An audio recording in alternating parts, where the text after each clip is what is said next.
Shalom saudara, kita ada dalam persiapan untuk memulai pemuritan pria atau yang sering disebut maximize manhood atau pria sejati. Nah, saudara, pemuritan ini ada banyak pria yang sudah mengalami pemulihan, bahkan hidupnya boleh diubahkan. Nah, hari ini saudara, saya bersama dengan rekan saya Lian yang juga merupakan salah seorang peserta saudara di tahun yang lalu, dan lewat pemuritan ini hidupnya mengalami perubahan dan pemulihan. Nah, kita mau dengar langsung dari Lian, dan mungkin Lian bisa kenalkan lebih dahulu nama kamu dan latar belakang kamu, silahkan. Oke, perkenalkan, nama saya Lian, umur saya 28 tahun, saya berasal dari kota Pematang Siantar, dan saat ini saya bekerja di bidang tekstil di kota Jakarta. Saya anak keempat dari 5 bersaudara, saya berasal dari keluarga yang kurang harmonis. Awalnya sih karena kondisi perekonomian keluarga karena yang kurang cukup, dan akhirnya papa mama saya berdebat, dan akhirnya mereka benar-benar pertikaian itu besar-besar sekali gitu. Jadi saya merasa apaan ini gitu. Papa saya memukul mama saya, memukul kakak saya, dan saat itu papa saya itu menyiram bensin ke rumah hampir membakar gitu, dan saya saat itu menangis. Saya merasa benci dengan sosok papa saya. Saya marah, saya kesal, dan saya merasa diri saya itu hancur dan saya nggak berarti. Lalu muncullah pemuritan pria sejati. Waktu di momen itu sendiri, apa yang kamu rasa kamu dapetin? Lalu apa yang Tuhan kerjakan pada saat momen itu dalam hidup kamu?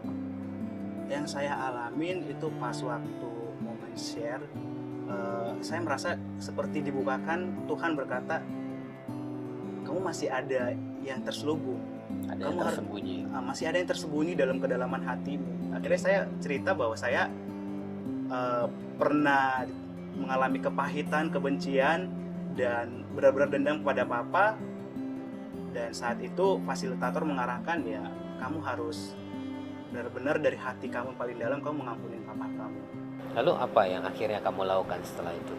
Nah, dari situ saya pas momen berdoa, saya benar-benar dipeluk oleh salah satu fasilitator. Bahkan fasilitator saya minta maaf kepada saya. Ampuni papa. Papa tahu, papa nggak bertanggung jawab. Papa tahu menyakiti hati kamu. Di situ saya benar-benar tersentuh dan menangis gitu. Itu jadi seperti momen, seperti kamu dapetin momen dengan apa-apa kamu sendiri. Iya. Gitu. Tuhan hadirkan momen itu buat Iya. kamu. Saya melihat papa saya yang hadir, sosok papa saya, dan saya juga mengatakan, ampuni saya, Pak. Lian tak banyak salah, Lian benci pada papa.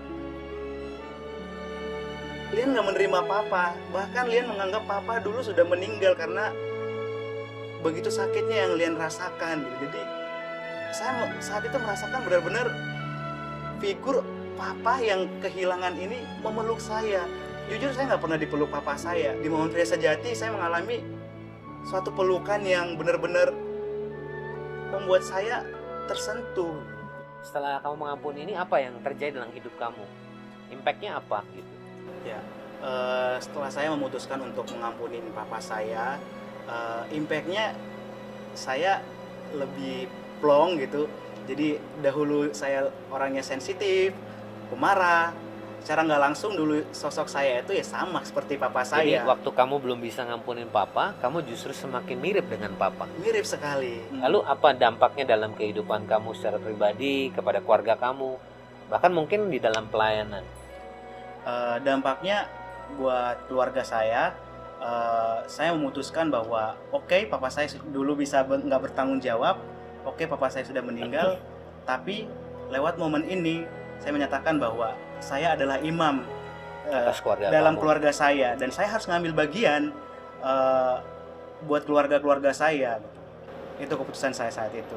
Nah, tentunya perubahan ini pasti juga bisa dilihat dan dirasakan oleh teman-teman Komsel kamu, dan khususnya PKS kamu gitu ya. Nah, hari ini kita juga mau dengar nih apa yang jadi kesaksian ataupun sharing yang dilihat, karena kamu ada di Komsel sebelum pemuritan pria ini dan juga sampai hari ini. Jadi kita mau dengar juga apa yang menjadi pengalaman dan kesaksian dari PKS Lian Maria Desi. Kita mau lihat sebentar.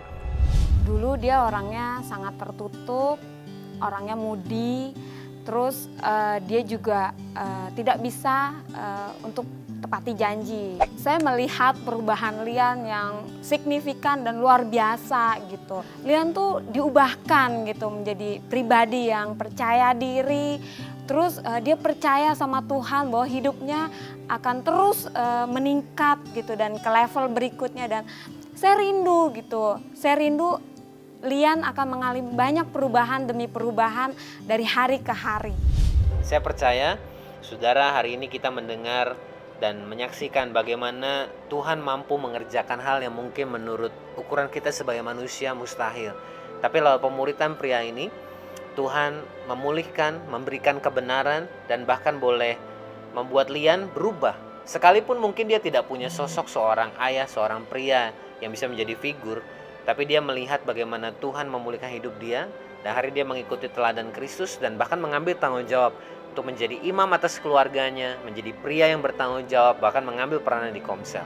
Oleh karena itu saudara, saya mendorong setiap saudara, mari daftarkan diri, mari terlibat, mari alami sendiri perubahannya, alami bagaimana lah pemuritan ini Tuhan bisa menghadirkan perubahan dalam hidup saudara. Karena kita tahu kesempurnaan seorang pria dan keserupaan dengan Kristus adalah hal yang sama. Mari kita mau jadikan ini menjadi kenyataan dalam hidup setiap kita para prianya Tuhan. Tuhan memberkati setiap saudara.